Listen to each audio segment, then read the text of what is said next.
À ce niveau, il y a que la circulation est devenue beaucoup plus fluide, étant donné que le marché était par essence un lieu de rassemblement. Aussi, par rapport au volet résilience, on appuie le chef de service du développement communautaire par rapport à la sécurisation des sites de confinement, mais aussi des maisons en quarantaine. Sur ce, on a mis en place un dispositif au niveau de la maison qui était en quarantaine au niveau du quartier Wakal Diam.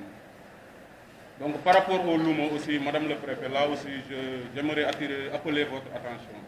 Parce qu'on a un problème fondamental au niveau de ces Lumo, parce qu'on peine à faire respecter les mesures barrières. Parce que on a beau miser sur la sensibilisation, mais malheureusement, la population ne suit pas. Moi, j'aurais même souhaité que, il faut convoquer les responsables de ces Lumo pour même les menacer de fermeture de ces commerces. Parce que, on a beaucoup de difficultés là-bas. On a beaucoup de difficultés. Donc, par rapport à leur réouverture, je pense qu'on a mis un dispositif spécial là-bas pour pouvoir faire respecter les mesures barrières. Donc, comme tout le monde, on a des difficultés aussi, parce que, en tant que primo-intervenant, je pense qu'on est même parfois oublié les forces de l'ordre, au profit des médecins et autres, alors que nous sommes des primo-intervenants. À ce niveau, on a une insuffisance en termes de matériel de protection individuelle et collective.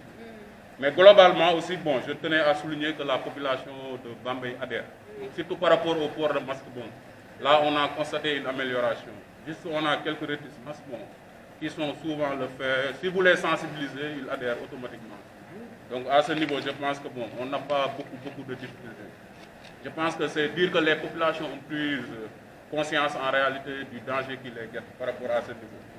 Donc, globalement, c'est l'intervention que j'avais à effectuer qui s'articule autour de ces deux volets. D'abord, le volet sanitaire, mais aussi le volet résilience, où les forces de l'ordre sont présentes pour assurer aussi bien la mise en œuvre des mesures barrières, mais aussi pour sécuriser les lieux de stockage des denrées destinées aux ménages vulnérables. Je vous remercie.